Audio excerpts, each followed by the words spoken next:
നമസ്കാരം. K S മെൻറ്ററിൻ്റെ പുതിയൊരു വീഡിയോയിലേക്ക് എല്ലാവർക്കും സ്വാഗതം. അപ്പോൾ ഇന്ന് നമ്മൾ ഡിസ്കസ് ചെയ്യാൻ പോകുന്നത് മോഡേൺ ഇന്ത്യൻ ഹിസ്റ്ററിയുടെ മറ്റൊരു ഇമ്പോർട്ടൻറ്റ് ടോപ്പിക്കായിട്ടുള്ള first phase of revolutionary activities ആണ്. പൊതുവേ സ്റ്റുഡൻസിന് ഇത് പഠിക്കാനായിട്ട് കുറച്ച് ബുദ്ധിമുട്ട് തോന്നാറുണ്ട്. കാര്യം കുറച്ച് ഫാക്ച്വൽ ഇൻഫർമേഷൻസ് നിങ്ങൾ അധികമായി പഠിക്കേണ്ട ഒരു ഏരിയയാണ് ഈ പറയുന്നത് first phase of revolutionary activities. അപ്പോൾ നമുക്ക് ആദ്യം ഒരു കഥ പോലെ എങ്ങനെയാണ് ഈ റവല്യൂഷണറി ആക്ടിവിറ്റീസ് തുടങ്ങുന്നത്, അതിന് ഇടയായിട്ടുള്ള സാഹചര്യങ്ങൾ എന്തൊക്കെ, അങ്ങനെയുള്ള ഡീറ്റെയിൽസ് നമുക്ക് ആദ്യം ഒന്ന് പറഞ്ഞുകൊണ്ട് ടോപ്പിക്കിലേക്ക് കടക്കാം. അപ്പോൾ എന്തൊക്കെ റീസൺസ് കൊണ്ടാണ് ഇന്ത്യയിൽ റവല്യൂഷണറി ആക്ടിവിറ്റീസ് തുടങ്ങിയത് എന്നുള്ളത് നമുക്കൊന്ന് നോക്കാം.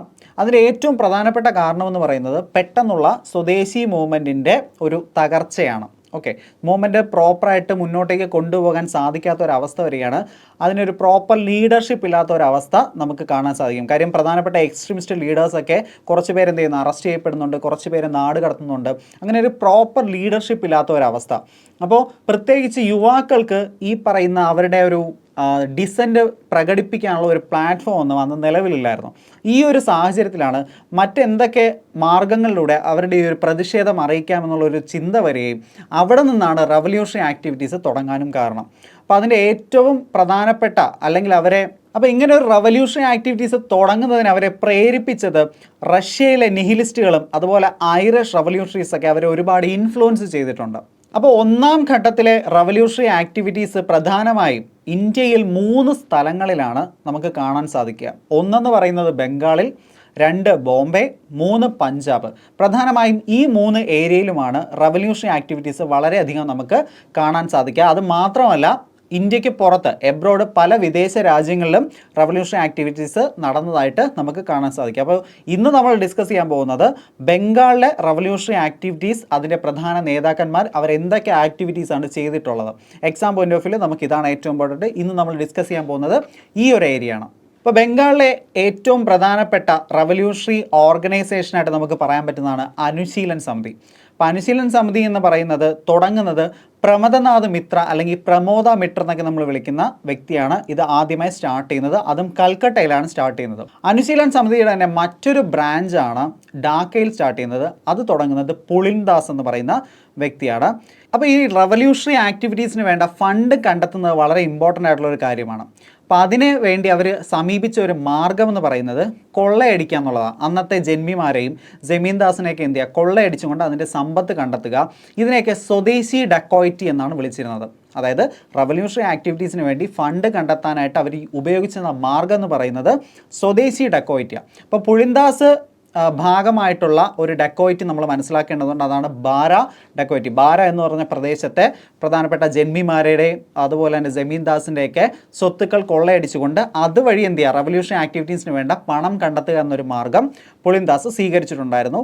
അപ്പോൾ പുളിൻദാസ് എന്ന് പറയുന്ന വ്യക്തി നമുക്ക് ഇമ്പോർട്ടൻ്റ് ആണ്. അനുശീലൻ സമിതിയുടെ ഭാഗമായിട്ട് അതിൻ്റെ ഒരു ഇന്നർ സർക്കിൾ പോലെ തുടങ്ങിയ മറ്റൊരു ഓർഗനൈസേഷനാണ് യുഗന്ധർ സമിതി എന്ന് പറയും. യുഗന്ധർ സമിതി തുടങ്ങുന്നതോടൊപ്പം തന്നെ റവല്യൂഷണറി ഐഡിയാസ് ജനങ്ങളിലേക്ക് എത്തിക്കാനായി, പ്രത്യേകിച്ച് യുവാക്കളിലേക്ക് എത്തിക്കാനായി യുഗന്ധർ പത്രിക എന്ന് പറയുന്ന ഒരു ലിറ്ററേച്ചർ, ഒരു മാഗസിൻ കൂടി എന്ത് ചെയ്തിട്ടുണ്ട്, ഈ പറഞ്ഞ ഓർഗനൈസേഷൻ പുറത്തിറക്കിയിട്ടുണ്ട്. അപ്പോൾ യുഗന്ധർ സമിതി തുടങ്ങുന്ന വ്യക്തികൾ നമുക്ക് ഇമ്പോർട്ടൻ്റ് ആണ്. അത് 2 പേരാണ് പ്രധാനപ്പെട്ടത്. ഒന്ന് ഭൂപേന്ദ്രനാഥ് ദത്ത, 2 ബരീന്ദ്ര കുമാർ ഘോഷ്. നമ്മുടെ എക്സ്ട്രീമിസ്റ്റ് ലീഡറായിട്ടുള്ള അരവിന്ദോ ഘോഷിൻ്റെ സഹോദരനായിട്ടുള്ള ബരീന്ദ്ര കുമാർ ഘോഷ്. ഈ 2 വ്യക്തികൾ ചേർന്നിട്ടാണ് യുഗന്ധർ സമിതി തുടങ്ങുന്നത്. ഈ സമിതിയുടെ ഭാഗമായി തന്നെ റവല്യൂഷണറി ഐഡിയാസ് ജനങ്ങളിലേക്ക് എത്തിക്കാൻ, അതായത് പ്രത്യേകിച്ച് യുവാക്കളിലേക്ക് എത്തിക്കാനായിട്ട് യുഗന്ധർ പത്രിക എന്ന് പറയുന്ന ഒരു മാഗസിൻ കൂടെ ഇവർ പുറത്തിറക്കുന്നുണ്ട്. ബംഗാളിൽ നടന്നിട്ടുള്ള റവല്യൂഷണറി ആക്ടിവിറ്റീസിൽ വളരെ ഇമ്പോർട്ടൻ്റ് ആയിട്ടുള്ള ഒരു ഇവൻ്റാണ് മുസാഫർപൂർ ബോംബ് ഇൻസിഡൻറ്റ്. ഇതിന് നേതൃത്വം കൊടുത്ത വ്യക്തികളെന്ന് പറയുന്നത് പ്രഫുല്ല ചക്കിയും അതുപോലെ തന്നെ ഖുദിറാം ബോസും. വളരെ ചെറുപ്പക്കാരായിട്ടുള്ള 2 റവല്യൂഷണറീസ് ആണ് ഈ പറഞ്ഞ പ്രഫുല്ല ചക്കിയും ഖുദിറാം ബോസും. ഇവരെന്താ ചെയ്തത്, ഈ 2 റവല്യൂഷണറീസ് ചേർന്നിട്ട് അന്നത്തെ ജഡ്ജായിട്ടുള്ള കിങ്സ് ഫോർഡിനെ അസാസിനേറ്റ് ചെയ്യാനുള്ള ഒരു ശ്രമം നടത്തുകയുണ്ടായി. അദ്ദേഹത്തിൻ്റെ ട്രെയിനിന് നേരെ ബോംബ് എറിയും. പക്ഷേ ആ ഒരു ശ്രമം എന്ത് ചെയ്യുക, പരാജയപ്പെട്ടു പോവുകയാണ് ചെയ്തത്. അതിൽ പ്രഫുല്ല ചക്കി എന്ന് പറയുന്നത് പിടിക്കപ്പെടും എന്ന് തോന്നിയപ്പോൾ സൂയിസൈഡ് ചെയ്യുകയും ഖുദിറാം ബോസിനെ തൂക്കിലേറ്റുകയുമാണ് ചെയ്തത്. ഇന്ത്യയിൽ വെച്ച് തൂക്കിലേറ്റപ്പെടുന്ന ഏറ്റവും പ്രായം കുറഞ്ഞ റവല്യൂഷണറിയാണ് ഖുദിറാം ബോസ്.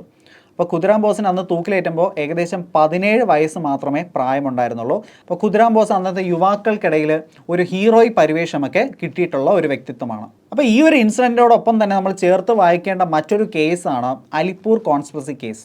ഈ ഒരു കേസുമായി ബന്ധപ്പെട്ടിട്ടാണ് അരബിന്ദോ ഘോഷ് അതുപോലെ അദ്ദേഹത്തിൻ്റെ സഹോദരനായിട്ടുള്ള ബരീന്ദ്രകുമാർ ഘോഷൊക്കെ അറസ്റ്റ് ചെയ്യപ്പെടുന്നതും ട്രയലിന് വിധേയമാകുന്നതും. ഇതിൽ അരബിന്ദോ ഘോഷിനെ CR ദാസ് അഥവാ ചിത്തരഞ്ജൻ ദാസ്, നമ്മളെ സുഭാഷ് ചന്ദ്രബോസിൻ്റെ രാഷ്ട്രീയ ഗുരു എന്നൊക്കെ അറിയപ്പെടുന്ന ചിത്തരഞ്ജൻ ദാസ്, അദ്ദേഹം വളരെ കഴിവുറ്റ ഒരു അഭിഭാഷകനാണ്. അദ്ദേഹം എന്ത് ചെയ്തു, അലിപ്പൂർ കോൺസ്പിറസി കേസിൽ നിന്നും അരബിന്ദോ ഘോഷിനെ രക്ഷപ്പെടുത്തുകയാണ്. പക്ഷേ ബരീന്ദ്രകുമാർ ഘോഷ് ശിക്ഷിക്കപ്പെടുന്നുമുണ്ട്. അടുത്തത് നമുക്ക് നോക്കാനുള്ളത് മറ്റൊരു കോൺസ്പിറസി കേസാണ്. അതാണ് ഡൽഹി കോൺസ്പിറസി കേസ്. 1912 നടന്ന ഡൽഹി കോൺസ്പിറസി കേസ്. അപ്പോൾ എന്താണ് ഡൽഹി കോൺസ്പിറസി കേസ് എന്ന് വെച്ച് കഴിഞ്ഞാൽ, അന്നത്തെ വൈസ്രോയ് ആയിരുന്ന ലോർഡ് ഹർഡിഞ്ചിന് നേരെ ഒരു വധശ്രമം നടന്നതാണ് ഡൽഹി കോൺസ്പിറസി കേസിലേക്ക് നയിച്ച കാരണം. ഇതിന് നേതൃത്വം കൊടുത്ത 2 വ്യക്തികളാണ് റാഷ് ബിഹാരി ബോസ് അതുപോലെ തന്നെ സച്ചിൻ സന്യാൽ. ഈ 2 വ്യക്തികളാണ് ഇതിന് നേതൃത്വം കൊടുത്തത്. ആ വ്യക്തികൾ മാത്രമല്ല, അവരോടൊപ്പം തന്നെ 3 വ്യക്തികൾ കൂടി അതിലുണ്ടായിരുന്നു. അതിലൊന്നാണ് ബസന്ത് കുമാർ വിശ്വാസ്, ദെൻ അമീർ ചന്ദ്, ദെൻ അവന്ത് ബിഹാരി. ഈ 3 പേരും ഈ ഒരു ഇൻസിഡൻറ്റിൽ റാഷ് ബിഹാരി ബോസിനൊപ്പവും സച്ചിൻ സന്യാലിനൊപ്പവും കൂട്ടുചേർന്നുകൊണ്ട് നിന്ന വ്യക്തികളാണ്. അടുത്തതായി നമുക്ക് നോക്കേണ്ടത് അനുശീലൻ സമിതി അല്ലെങ്കിൽ യുഗന്ധറുമായിട്ടൊക്കെ ഏറ്റവും അടുത്ത് ബന്ധപ്പെട്ട ഒരു റവല്യൂഷണറി ലീഡറാണ്. അദ്ദേഹത്തിൻ്റെ പേരാണ് ജതിൻ ദാസ്, അല്ലെങ്കിൽ ബാഗ ജതിൻ എന്നൊക്കെ വിളിക്കും, ടൈഗർ ജതിൻ എന്നൊക്കെ വിളിപ്പേരുള്ള ഒരു റവല്യൂഷണറി ആയിരുന്നു അദ്ദേഹം. അദ്ദേഹത്തിൻ്റെ പേര് കേൾക്കുമ്പോൾ തന്നെ നമ്മൾ ഓർക്കേണ്ടത് അദ്ദേഹം സിമ്മർമാൻ പ്ലോട്ടിൻ്റെ ഭാഗമായിരുന്നു. അപ്പോൾ നിങ്ങൾ ചോദിക്കും, എന്താണ് സിമ്മർമാൻ പ്ലോട്ട്? സിമ്മർമാൻ പ്ലോട്ട് എന്ന് വെച്ച് കഴിഞ്ഞാൽ, ഈ ഒരു കാലഘട്ടം എന്ന് പറയുന്നത് 1ാം ലോക മഹായുദ്ധം നടക്കുന്ന കാലഘട്ടമാണ്. ബ്രിട്ടനും ജർമ്മനിയും ഓപ്പോസിറ്റ് ചേരികളിൽ ഉള്ള 2 രാജ്യങ്ങളാണ്. ഈ ജർമ്മനിയുടെ സഹായത്തോടു കൂടി ബ്രിട്ടൻ്റെ കോളനികളിൽ ഒരു സായുധ വിപ്ലവം ഉണ്ടാക്കുക എന്നുള്ളതും അതുവഴി ബ്രിട്ടനെ തളർത്തുക എന്നുള്ളതുമായിരുന്നു ജർമ്മനിയുടെ ലക്ഷ്യം. ഇതുമായി ബന്ധപ്പെട്ട് വന്ന ഒരു പ്ലോട്ട് അല്ലെങ്കിൽ ഒരു പ്ലാനാണ് സിമ്മർമാൻ പ്ലാൻ എന്ന് പറയുന്നത്. അപ്പോൾ ജതിൻ ഈ സിമ്മർമാൻ പ്ലാൻ്റെ ഒരു ഭാഗമായിരുന്നു. അങ്ങനെ ആയുധം കൈപ്പറ്റാനായിട്ട് ഒരു നദിക്കരയിൽ നിന്ന് ജതിനെ എന്ത് ചെയ്യാണ്, പിന്നീട് പോലീസുകാർ പിന്തുടരുകയും അദ്ദേഹത്തെ വെടിവെച്ച് കൊല്ലുകയാണ് ചെയ്തത്. അപ്പോൾ ബാഗ ജതിൻ അല്ലെങ്കിൽ ടൈഗർ ജതിൻ എന്ന് പറയുന്ന ഈ ഒരു വിപ്ലവകാരി അന്ന് യുവജനങ്ങൾക്കിടയിൽ ഇതുപോലെ തന്നെ ഒരു ഹീറോയി പരിവേഷമുള്ള ഒരു വ്യക്തിയായിരുന്നു. അതുമാത്രമല്ല, ഗാന്ധി പ്രശംസിച്ച, ഗാന്ധിയുടെ ബഹുമാനത്തിന് അർഹനായ ഏക റവല്യൂഷണറിയും ബാഗ ജതിനായിരുന്നു എന്നുള്ള കാര്യം നമ്മൾ ഓർക്കുക. അപ്പോൾ ഇത്രയും കാര്യങ്ങളാണ് ബംഗാളിലെ റവല്യൂഷണറി ആക്ടിവിറ്റീസിനെ പറ്റി ഒരു PSC ഉദ്യോഗാർത്ഥി എന്ന നിലയിൽ നിങ്ങൾ അറിഞ്ഞിരിക്കേണ്ട കാര്യം. അപ്പോൾ ഈ ഒരു വീഡിയോ നിങ്ങൾക്ക് ഹെൽപ്ഫുള്ളായി എന്ന് വിചാരിക്കുന്നു. വീണ്ടും ഇതുപോലുള്ള വീഡിയോസ് എന്തൊക്കെ ടോപ്പിക്കുകളാണ് നിങ്ങൾക്ക് ആവശ്യമുള്ളതെന്ന് നിങ്ങൾക്ക് കമൻറ്റ് ബോക്സിൽ രേഖപ്പെടുത്താം. അടുത്ത ഒരു വീഡിയോയുമായി നമുക്ക് വീണ്ടും കാണാം. താങ്ക്